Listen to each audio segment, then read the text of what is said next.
Alana Brooks had spent nearly 2 years telling herself that distance was peaceful. That was what Evan called it whenever she missed another Sunday dinner, ignored another call from her father, or let her best friend's name glow unanswered across her phone. Distance was peaceful. Distance was mature. Distance was what happened when a woman finally stopped letting people pull her in 100 directions. But standing outside room 614 at St. Gabriel's Hospital, with the sharp, clean smell of antiseptic in the air and a paper visitor badge trembling between her fingers, Alana understood something she had not allowed herself to understand before. Peace was not supposed to feel like arriving too late. Her father, Leon Brooks, had been admitted 2 days earlier after a cardiac episode. 2 days. Alana had learned about it only 40 minutes ago, when a cousin she had not spoken to in months sent a message through social media asking why she had not come to the hospital. At first, Alana thought it had to be a mistake. Her father would have called. Her brother would have called. Somebody would have called. But then Malik opened the hospital room door, and the look on his face made her stomach drop. He was still wearing the same navy sweatshirt he had worn to a family cookout last summer. His eyes were red. His jaw was tight in that familiar way it became when he was trying not to break down in front of somebody. "Alana," he said quietly. She opened her mouth, but nothing came out. Behind Malik, their father lay asleep beneath a thin white blanket, his skin pale against the pillow. His chest rose and fell slowly. A monitor blinked in patient green light beside him. Alana's hands went cold. "I didn't know," she finally whispered. Malik stared at her for a long second. Then he reached into his pocket, pulled out his phone, and held it toward her. 12 missed calls, 5 texts, 3 voicemails, all from him, all over the last 48 hours. "We called you 12 times, Malik said, his voice breaking around the last word. "Dad asked for you when he woke up." Alana looked down at her own phone. There was nothing. No missed calls, no voicemails, no messages. Only an old weather notification, a shopping reminder, an email from work. Beside her, Evan's fingers tightened gently around her elbow. Not hard enough for anyone else to notice, just enough for Alana to feel it. "Maybe something happened with your phone," he said smoothly. "You know how those settings get changed when you update things." Malik's eyes lifted toward him. The air between the two men changed. It was not loud, it was not dramatic. It was simply the kind of silence that arrives when one person realizes another person has been standing too close to a wound. Alana looked at her father again. Then she whispered, "Why didn't you come get me?" Malik's face folded. "Because every time I tried to come near you," he said, "Evan told me you did not want to see me." And suddenly, the hallway felt smaller. Not because the walls had moved, but because Alana could no longer ignore the possibility that somebody else had been moving the people she loved farther and farther away. Before we go back to the beginning, if stories about women finding their way back to themselves matter to you, subscribe to Velvet Justice Chronicles, Women Who Win Over Abuse. Sometimes control does not begin with a threat. Sometimes it begins with a woman being convinced that she has nobody left. There had been a time when Alana Brooks belonged to people without needing to ask whether she was allowed. She belonged at her father's table on Sundays, where Leon always overcooked the greens and pretended he did not know it. She belonged in the passenger seat of Malik's truck, criticizing his music while he ignored her on purpose. She belonged on Tasha Price's couch with a blanket over both their knees, talking until one of them fell asleep in the middle of a sentence. Alana had always been the connector. If Malik was angry with their father, Alana made the call that got everybody back in the same room. If Tasha was overwhelmed, Alana showed up with groceries and a bag of things she knew Tasha would forget to buy for herself. If someone in the family needed a ride, a birthday cake, help moving, or simply a person to sit beside them during a hard week, Alana had been the one who came. She did not think of herself as special. She just thought love meant showing up. Then she met Evan Mercer. At first, everybody liked him. Evan was charming in the practiced way of a man who knew how to make people feel seen. He remembered names. He asked Leon about his years working in city transit. He brought Malik a bottle of whiskey he had heard him mention once. He told Tasha that Alana had been talking about her for years, and he made it sound like admiration instead of obligation. He looked at Alana when she spoke. He reached for her hand beneath the table. He laughed at the right moments. And when Leon took Alana aside after dinner and quietly said, "That young man seems serious about you," Alana had smiled with the private softness of a woman who believed she had found something safe. For a while, Evan was safe, or at least, he knew how to look like safety. He sent flowers to her office. He kept an extra charger in his car because her phone was always dying. He called after work to make sure she had eaten. He noticed when she was tired. He noticed when she was sad. What Alana did not understand yet was that some people notice your weakness because they care, and some people notice it because they are learning where to press. The first time Evan mentioned Tasha, it was almost nothing. They had come home from dinner at a small restaurant near downtown. Tasha had joked about how quickly Evan had moved into Alana's life. She was teasing, Alana said, taking off her earrings in the bathroom mirror. Evan leaned in the doorway behind her. "I know," he said. "It is just, she has a strange way of making little comments." Alana looked at him through the reflection. "What do you mean?" He shrugged, like he almost did not want to say it. "Maybe I am wrong, but she keeps acting like I am some kind of danger. I do not want to come between you two." That was the first trick. He did not accuse. He suggested concern. And because Alana loved Tasha, because she did not want to believe anybody could be jealous of her happiness, she defended her friend. Evan smiled then, not warmly, not cruelly, just slightly, like a man who had learned exactly which thread to pull first. After that, every time Tasha said something honest, Evan turned it into something ugly. When Tasha asked why Alana had stopped answering calls as often, Evan said she was keeping score. When Tasha said she missed her, Evan said she was trying to make Alana feel guilty. When Tasha told Alana that Evan seemed controlling, Evan did not deny it. He simply looked wounded. "I have been trying so hard to love you well," he said one night. "But maybe your friend does not want to see you happy." That sentence stayed with Alana. Maybe your friend does not want to see you happy. It was dangerous because it sounded possible. Tasha had known Alana since they were 15. She knew every version of her. The loud version, the shy version, the foolish version, the brave version. She knew what Alana looked like after heartbreak. She knew the difference between Alana being calm and Alana being afraid. And Tasha did not hide her concern. One afternoon, she sat across from Alana in a cafe and reached for her hand. "You do not have to defend him every time I ask about you," Tasha said. "I am asking about you." Alana felt heat rise in her face. "You always make everything about him." "No," Tasha said softly. "You do." The silence after that lasted too long. Alana stood up first. Tasha did not chase her. She only said, "I love you, even if you are mad at me." By the time Alana reached the parking lot, Evan had called twice. He had been waiting. And when she told him what happened, he exhaled as though he had been afraid of this moment all along. "I am sorry," he said. "I never wanted you to lose a friend because of me." Alana cried then, not because Tasha had been cruel, but because Evan had made her feel like she had to choose. That was how the distance began, not with a locked door, not with a shouted command, with a choice Alana thought she was making herself. Malik was harder for Evan to move. Tasha spoke gently. She offered room. She knew how to step back when Alana pulled away. Malik did not. He had always loved his sister too loudly to be subtle about it. The first time he confronted Evan was at Leon's 65th birthday cookout. Alana had arrived late because Evan had insisted on stopping at a furniture store first. Then he had changed his mind about the sofa. Then he had wanted to go home and change clothes. By the time they reached Leon's backyard, half the family had already eaten. Malik was standing beside the grill when they came through the gate.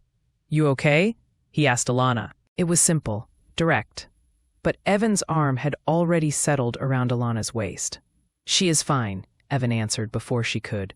Malik looked at his sister. "I asked Alana." The moment landed wrong. Evan smiled. Malik did not. Later, when Alana went inside to help her father with plates, Malik followed. "He talks over you," he said. Alana stiffened. "Malik, do not start." "I am not starting anything. I am asking you to look at what is happening." "He is not doing anything." "Then why do you look at him before you answer?" The words struck harder than Alana wanted them to. She turned away. Outside, Evan had been watching through the kitchen window. He did not raise his voice when they got in the car. That would have been easier. Instead, he drove home in silence for 10 minutes. Then he said, "Your brother hates me." Alana closed her eyes. "He does not hate you. He disrespects me in front of your family. He acts like he owns you. He worries about me." Evan's grip tightened around the steering wheel. "And you think I do not?" That was the problem with Evan. He wrapped possession in concern so carefully that Alana began to confuse the two. After that cookout, Evan stopped coming to family events. But he did not tell Alana she could not go. He simply made it costly. Every dinner with Leon ended with him asking why her father never asked about their plans. Every call with Malik ended with Evan saying her brother sounded aggressive. Every visit became proof, in Evan's version of the world, that Alana's family was selfish, disrespectful, or incapable of accepting her happiness. Eventually, Alana began canceling before the arguments could begin. Her father kept setting a place for her anyway. At first, Leon called every Sunday. Then he called every other Sunday. Then he left voicemails. Then he started sending photos of small things. A loaf of bread he had baked badly, the rose bush blooming in the yard, Malik fixing the fence, the old family dog asleep in the sun. Alana told herself she would respond later. Evan always had a reason why later never came. "She only calls when Dad makes her. Your father is trying to guilt you. Your brother is still angry. Tasha is probably feeding them stories."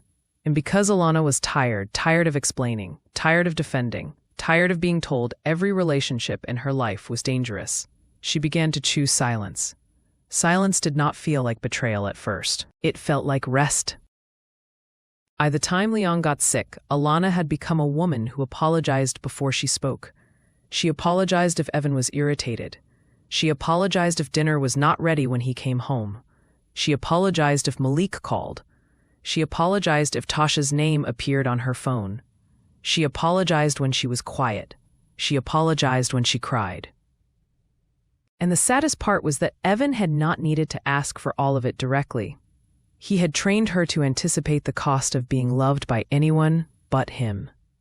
1 week before Leon went to the hospital, Alana had stood in the grocery store, holding a bag of peaches, when she saw Tasha at the end of the aisle. For one breath, everything inside her softened. Tasha looked older, tired, but still beautiful, still familiar, still like home. "Alana," Tasha whispered. Alana froze. Evan was beside her. She could feel his attention without looking at him. Tasha took one careful step forward. "I have been trying to reach you." Alana's mouth went dry. Evan smiled at Tasha, polite and cold. "She has been busy," he said. Tasha's eyes never left Alana. "I know," she said, "but I am still here." Alana wanted to say something, anything. Instead, she looked at Evan. That was all it took. Tasha saw it.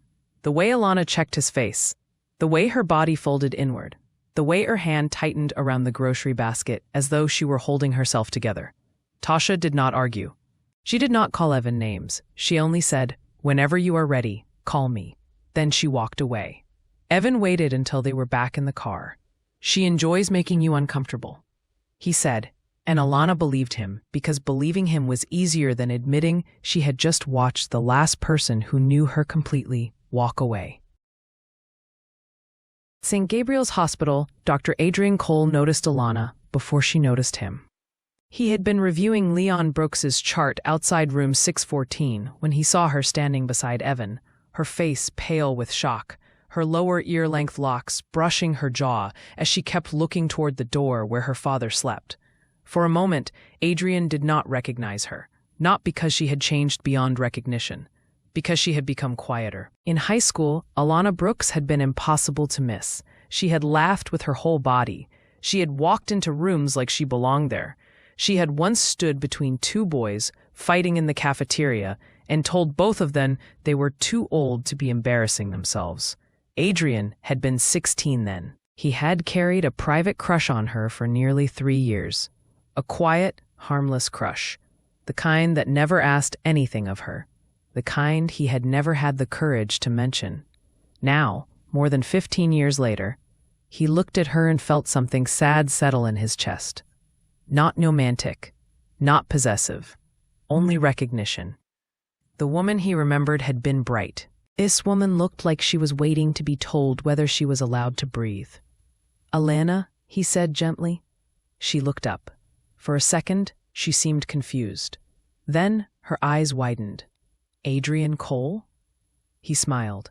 Dr. Adrian Cole now. For the first time that night, something almost like warmth touched her face. "You were in my chemistry class. And your English class. You used to correct everybody's grammar."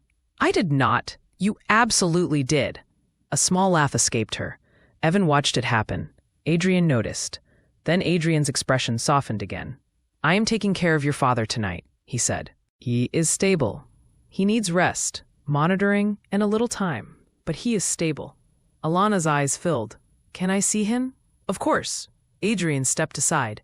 But later, after Alana went into the room and Evan followed close behind, Malik found Adrian at the nurse's station. "My sister is not herself," Malik said. Adrian looked toward the room. "I can see that." Malik swallowed. "You knew her?" "In high school," Adrian said. "I had a crush on her, actually. She probably never knew." Despite everything, Malik gave a broken little laugh. Alana had half the school following her around. "She did," Adrian said quietly. "That is why this is hard to see." Leon had been awake by then, resting but listening. When Malik told him what Adrian had said, Leon closed his eyes. "She used to call me every Sunday," he whispered. Then she just stopped. Adrian leaned closer, careful with his words. "I cannot diagnose a relationship from a hallway," he said. "And Alana deserves the chance to speak for herself when she is ready. But I have seen this pattern before." Malik looked up. "What pattern?" "A person is gradually convinced that everyone who loves them is dangerous, disappointing, jealous, or against them. They do not always get told, 'You cannot see your family.' Sometimes they are made to feel like every phone call will cause a fight. Every visit will become a problem. Every person who cares about them is somehow trying to hurt them." Leon's eyes filled with tears. "That is what happened." "It may be," Adrian said. "And if it is, confronting Evan in front of her may push her closer to him. The safest thing you can do tonight is let her know the truth without demanding anything from her." Malik's jaw tightened. "What truth? That you called, that you were there, that you love her, and that she can come back without earning her way back." Leon turned his face toward the hospital room where Alana sat beside his bed. "She never had to earn that." "I know," Adrian said. "That is what makes isolation so cruel." Tasha arrived just after midnight. She had been called by Malik, not because anyone expected Alana to want to see her, but because Leon had always treated Tasha like family. When Alana saw her at the end of the hallway, she went completely still. Tasha had a small overnight bag over one shoulder and tears already shining in her eyes. For a moment, neither woman moved. Then Tasha said, "I heard about your dad." Alana's throat tightened. "I did not know." "I know." The kindness in those 2 words almost undid her. Evan stepped closer beside Alana. Tasha saw him. Then she saw the shape of Alana's fear, and she made herself smaller, gentler. "I am not here to pressure you," Tasha said. "I just came because I love your father, and because I love you." Alana looked down. Her phone buzzed in her hand, a notification, then another. Evan's eyes dropped toward the screen immediately. It was a voicemail alert. Alana frowned. She had not had a voicemail alert from Tasha in months. Her finger hovered over it. Evan reached for her hand. "Do not do this tonight," he murmured. "You are upset." Alana pulled her hand back. It was the first time she had moved away from him all evening. Tasha's breath caught. Alana pressed play. At first, there was only static. Then Tasha's voice came through the speaker. Thin and shaky. "Alana, It is me. I do not know why you are not answering. Evan told me you said you never wanted to hear from me again, but I do not believe that. I am sorry if I hurt you. I am sorry if I missed something. But I love you, and I am still here." Alana stared at the phone. A voicemail was dated 7 months earlier. 7 months. Her hands started shaking. She looked at Evan. He was silent, too silent. "You told her I said that?" Alana asked. Evan's face changed, only slightly, but the charm left it.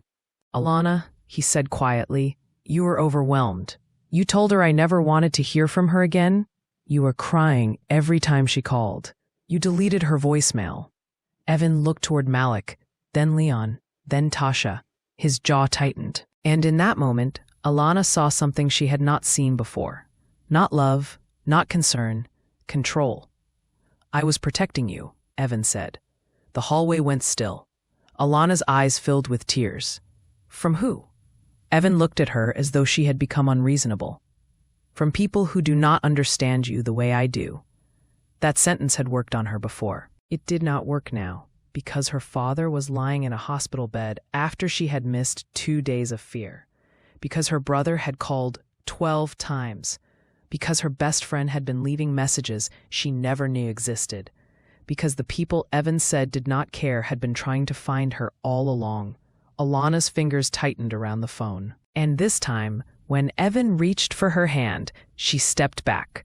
Not far, not yet, but far enough for the lie to finally have space between them. That night, Alana did not leave Evan. Not yet. Healing did not begin with a dramatic escape. It began with a woman understanding that the loneliness she blamed on herself had been built around her, piece by piece, by someone who called it love.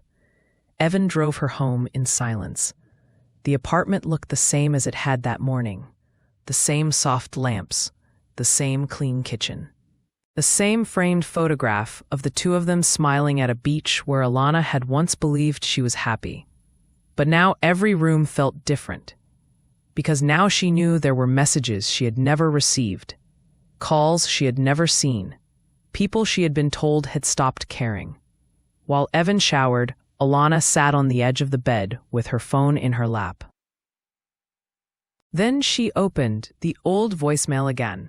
Tasha's voice filled the room. "I love you and I am still here." Alana pressed the screen against her chest, and for the first time in 2 years, she cried without apologizing. From the bathroom, Evan called her name. She did not answer. Then her phone lit up again. A text from Malik. "I am sorry I did not come harder for you, but I am here now. Whatever you need." Alana stared at the words. Her fingers hovered over the screen. Outside the bathroom door, Evan's footsteps stopped. "Who are you texting?" he asked. Alana looked toward the door, then back at her brother's message. And the episode closes on the smallest act of rebellion she had made in years. She typed, "Can you come get me tomorrow?" Evan had spent 2 years making Alana believe nobody really cared. He did not know that by morning, the people he had tried to erase would be standing at her door. In episode 2, Alana learns just how far Evan went to keep her alone and whether she can trust herself enough to leave. And if you believe every woman deserves a way back to herself, subscribe to Velvet Justice Chronicles, Women Who Win Over Abuse.